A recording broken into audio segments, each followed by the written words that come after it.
Well, the world is still talking about Kris Jenner's lavish... The world is still talking. They are. It was that lavish Bond-themed, a 70th birthday party.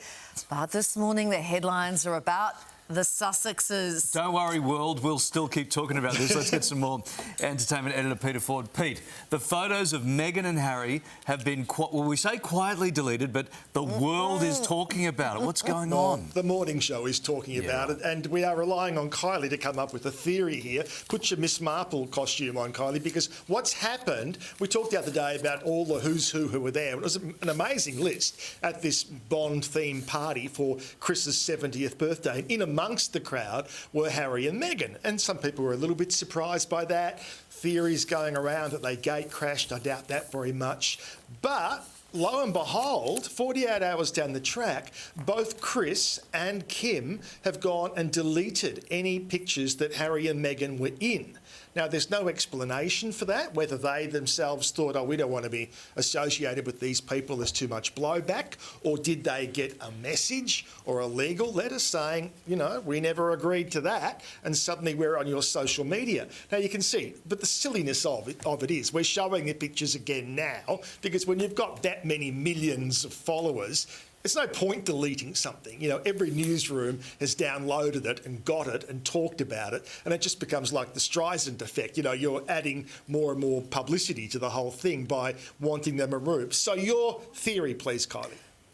So both Kris and Kim both deleted them, right? The only reason they would do that if there was a request from Harry and Meghan. There's no reason. There's no other reason. There's no other reason. And do you know why, I think? Because it looks bad because it's Remembrance Day. So contrast the shots of Meghan and Harry whooping it up at a party, and then you've got Princess Catherine at all the Remembrance Day ceremonies, you know, regal and laying wreaths, and that's what Harry says is his first true love is his call to service. Yes.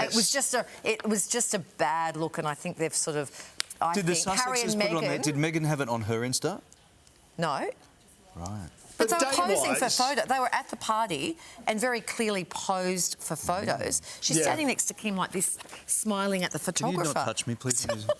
So it's just... I just think they've got cold feet, Harry and Meghan. But it's silly, though, isn't it? It's too late. I mean, the cat's out of the bag. So, nonetheless, that's a good theory. I'm going to pay that one, Kylie, the I think so. Day. It's just a really bad juxtaposition, I think. Yeah. Well, that's a big word for the morning show. I don't think there's too. anything wrong with Harry and Meghan going to the party.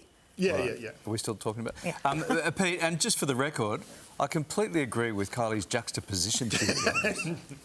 Anyway, that's what I think. No, it's a good one. There's no reason for them to take it down unless Harry and Meghan does it too. Correct. OK, listen, Pete, there's some more Kardashian news. Yes. And Kim has called out the psychics in her life. So why did Meghan want the photos taken down? Well, you know, the other day we talked about the statement, the post she put up, where she talked about she didn't pass the bar exam. And I said then, and I still think it was a very mature, calm, almost positive message, like, go back and fight it again, don't give up. And anyway, now we are hearing that Kim, through her own words, is not happy because her psychics let her down. Have a look at this. I'm just letting you guys know that all of the psychics that we have met with and that we're obsessed with are all full of shit. They all collectively, maybe 4 of them, have told me I was going to pass the bar. So they're all full pathological liars. Don't believe anything they say. So, well, my takeaway from that is it's one thing to have a psychic who you might trust and call upon, but she's got at least 4 that she's mentioned there. That, to me, is the odd part of the story. Well, they're all pathological lies, Pete. No, what you do, you psychic shop until you find the one that tells you what you want to hear. Yeah. That's what we do. Isn't that what you do? That's good, because you just keep looking for that juxtaposition. Right. Pope Leo has revealed that he is a major film buff, Pete.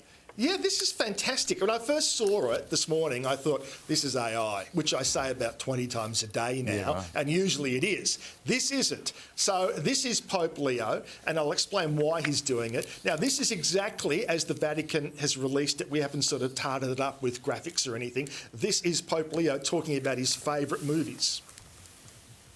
My 4 favourite films: It's a Wonderful Life, Jimmy Stewart from 1946, The Sound of Music from 1965 with Julie Andrews, Ordinary People. The year was 1980. The stars were Donald Sutherland and Mary Tyler Moore. La Vita è Bella, 1997, Roberto Benigni.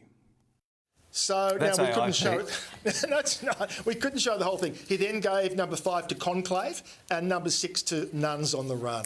So I made that bit up. Pete, I was going to say, what? Did he mention Volnado with The Rock? No, I did want to mention that the kind of random pick there is Ordinary People. Which was a magnificent movie, as he said there. Great performance by Mary Tyler Moore. Very dark movie and lots of use of the F word. But the takeaway for me, when the movies he named, they all have at least a subplot of struggle and survival. Even The Sound of Music, you have that subplot of escaping the Nazis and what they need to do. So I think it's a fascinating choice. And it's all ahead of a special forum he's having this weekend at the Vatican, where he's invited a whole bunch of Hollywood high flyers, including Kate Blanchett and George Miller and a whole bunch of others, just to come and meet with him and talk about ideas. So a similar thing was done some years ago when Pope Francis did it with comedians. And this time around, it's Hollywood types. Am I the only one who wanted him to say, I really loved American Pie? Rock Dumb and legends Dumber. AC/DC tonight play the MCG. It's been almost a decade, Pete. Yeah, and super exciting here in Melbourne. We kind of claim AC/DC in Melbourne. We have no right to, other than the fact that Long Way to the Top, because that famous clip, which they were going to recreate for this visit, was shot along Swanston Street. But sadly, that recreation isn't happening. But in many ways, their formative days were here in Melbourne, in the pub scene of Melbourne.